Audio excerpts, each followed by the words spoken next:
Hey guys, this is Mitchell. Just wanted to make a quick video about a project I just finished up. It's a full stack web application that uses MongoDB as a database, JavaScript, HTML, CSS, all of that for the front end. It's a full stack web application. It's similar to Facebook Marketplace in that people can create their own profile, they can create image or items, and they can communicate to other users within the application itself. So here I'll go right through it and show you it really quickly. So here's the landing page for CloudVend, which, like I said, is like Facebook Marketplace or a Nextdoor or anything like that.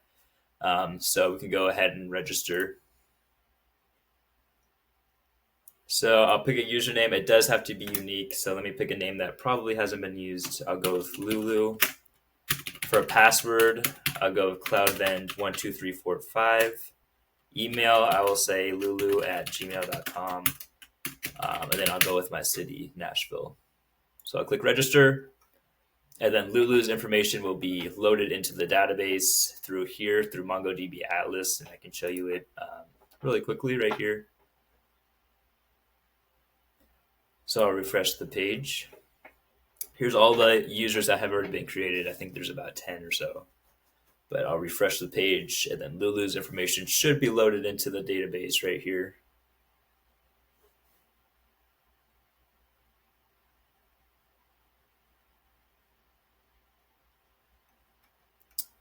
So as you can see, Lulu is created with her own unique ID for her user.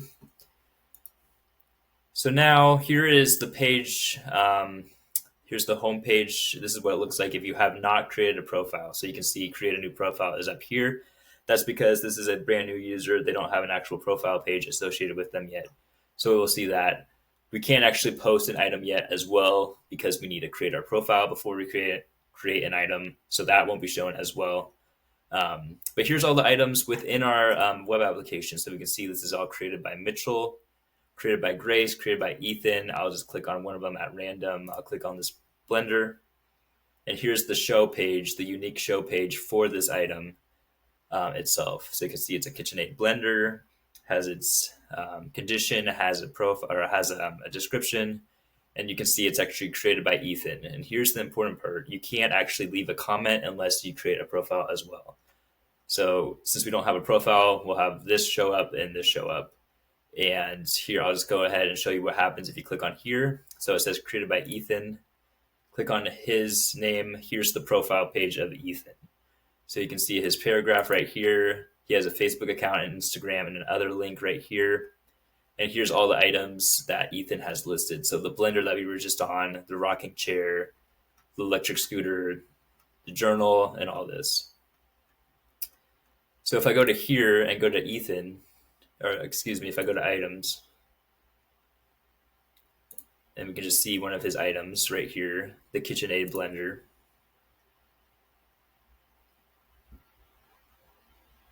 So here you can actually see that here's the KitchenAid blender within the items collection in MongoDB, and the author is Ethan with his own unique ID for the author. And here's his profile information. His profile information has a different ID, and here's the image for his profile picture. So that's basically what we're working with this web app. And if we go to this page, we can see all the profiles that exist within this web application. So we can see Mitchell, Ethan, Terry, Savannah, and you can go through any of these. You can click on Adam's profile, for example. If you click on visit profile, it'll be the same thing as Ethan's profile picture, a background image, his paragraph introducing himself, a link if he has one, and then all the items that he has created. Let me go into this one, for example, and show you something new.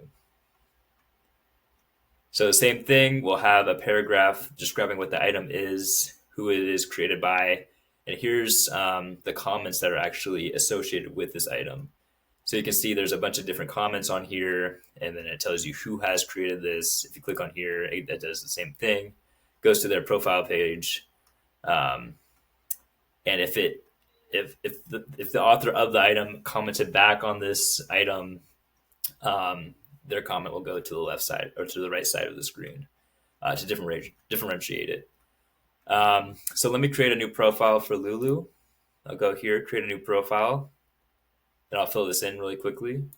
All right, so I created some information for Lulu, a profile image, a background image, and a biography of her. Let me add a link. It doesn't really matter. I'll just say Instagram.com. I'll leave these blank for now. When I click submit, her information gets loaded to the database. You can see right here it says visit profile. That's because she actually has a profile now. And you can see you can actually create a new item because she has a profile. So here's her paragraph. Here's her Instagram. She only has one link, as you saw. No items listed yet. And here's the cool thing. So you can see here that you can actually edit and delete your profile. So if you go here, you can click on this edit icon and click on anything to change. So you can say maybe instead of a comma, you can say my name is Lulu with an exclamation point. Delete this and then update it. And then it'll update it within the database. So you can see my name is Lulu with an exclamation point and then the rest of the edited comment. So now if you go to here and you see all the profiles, you should see Lulu's at the bottom right here with this edit and trash icon as well. And then let me create a new item really quickly. Okay, I have information for this new item. I'm going to list a smart LED desk lamp with wireless charger. So I'll hit submit. And if we scroll down to the page, you can see that we have the item created by Lulu. Smart LED desk lamp with wireless charger, $35 new with the profile or with the paragraph listed here. And then you can see view more. And you can see that it is created by Lulu. Go to here, we go to my profile page, and you can see that items listed by Lulu. I have this wireless charger now. And you can see the edit and the delete item here too. So I'm going to go ahead and actually delete it. And now that updates the database. This item is no longer available on the page. One last final thing I want to do is create a comment. So I'll go to this outdoor hammock.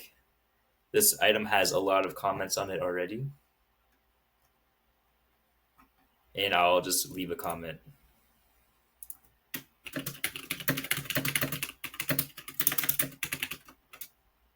Hit submit, and then our comment should be at the bottom of the list right here.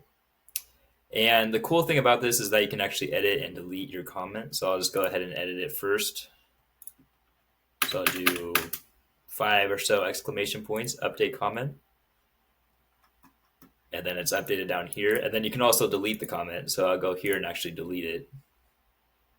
It'll delete it, and then we'll stay on the same page. So we'll stay on the same page, and you can see that we actually have our comment deleted.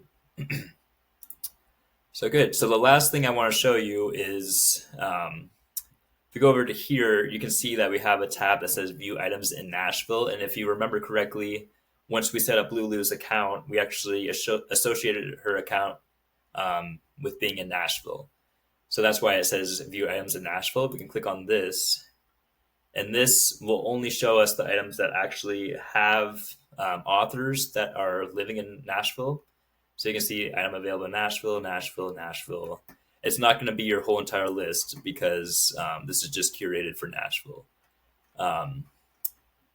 So if I go to here, view all items, there could be items here that don't actually exist in Nashville.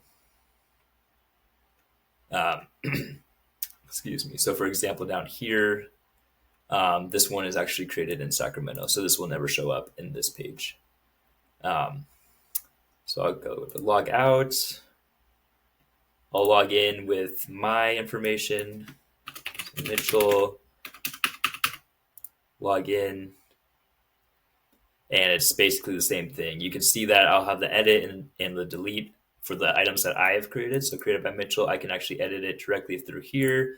So I'll go to here, update it, submit, and it will reflect. So yeah, that's basically it. This is my full stack web application. It took me maybe about 2 months to make.